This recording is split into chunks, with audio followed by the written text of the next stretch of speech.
الحمد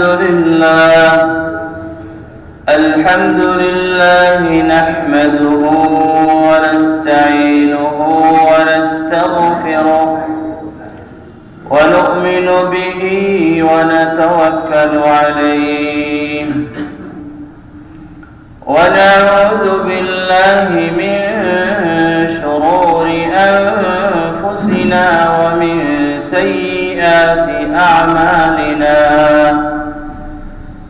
من يهده الله فلا مضل له ومن يضلله فلا هادي له وأشهد أن لا إله إلا الله وحده لا شريك له وأشهد أن سيدنا وسندنا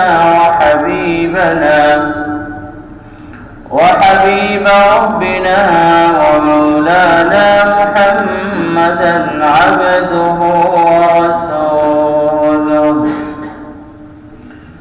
أرسله الله تعالى بالحق إلى الناس كافة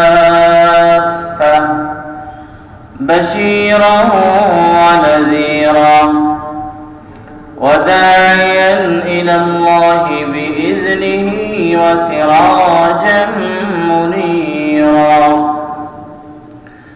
أما بعد فأعوذ بالله من الشيطان الرجيم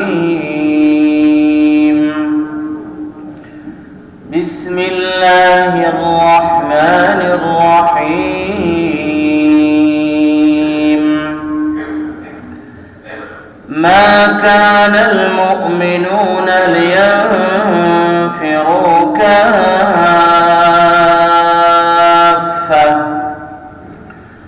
فلولا نفر من كل فرقة منهم طائفة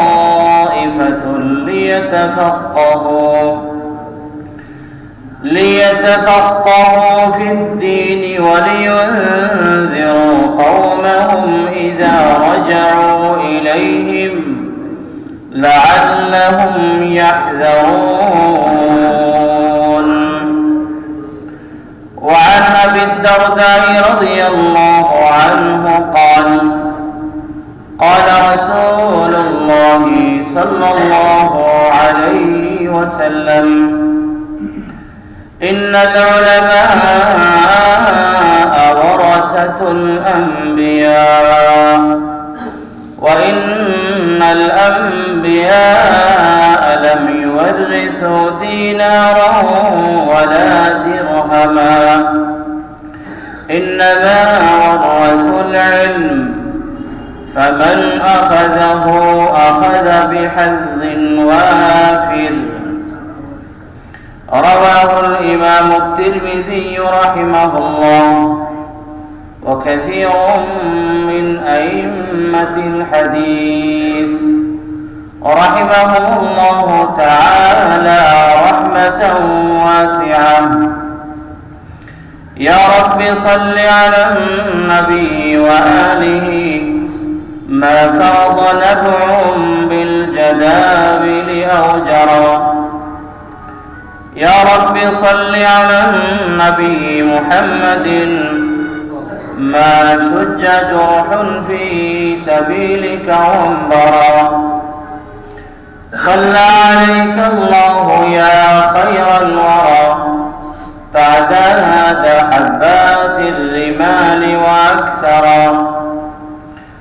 صلى عليك الله ما غيث هما فوق السهول وبالجبال وبالقرى. صلوا على المختار أحمد إنه أزكى الأنام وخير من وطئ الثرى. بارك الله لي ولكم في القرآن العظيم ونفعني وإياكم بالآيات والذكر صلى الله على سيدنا ومولانا محمد وعلى آله وأصحابه وسلم. صلى الله على سيدنا ومولانا محمد وعلى آله وأصحابه وسلم. صلى الله على سيدنا ومولانا محمد وعلى آله وأصحابه وسلم. মহান রব্বুল আলামিনের আলিশান শাহী দরবারে লাখো বড় শুকর। আমাদেরকে বছরের 2025 সালের প্রথম জুমাবারে সুস্থ শরীর নিয়ে তার পবিত্র ঘর মসজিদে সালাতুল জুমার উদ্দেশ্যে আসার তৌফিক দান করেছেন, সেজন্য আমরা সবাই বলি আলহামদুলিল্লাহ। আজকে ঈসাই ক্যালেন্ডারের হিসাবে আজকে বছরের প্রথম জুমাবার। গত জুমাবার ছিল 2024-এর সর্বশেষ জুমাবার, আর আজকের জুমাবার হচ্ছে 2025-এর সর্বপ্রথম জুমাবার।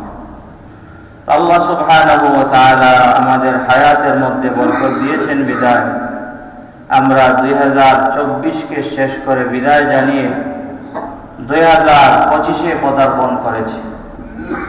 আবার মোটামুটি সুস্থ শরীরেও আছি, যদিও অনেকেরই রোগ ব্যাধি আছে, কিন্তু মসজিদে আসতে পারাটা এটা শারীরিক সুস্থতা শুধু না, বরং মানসিক এবং কলবি সুস্থতার প্রয়োজন আছে।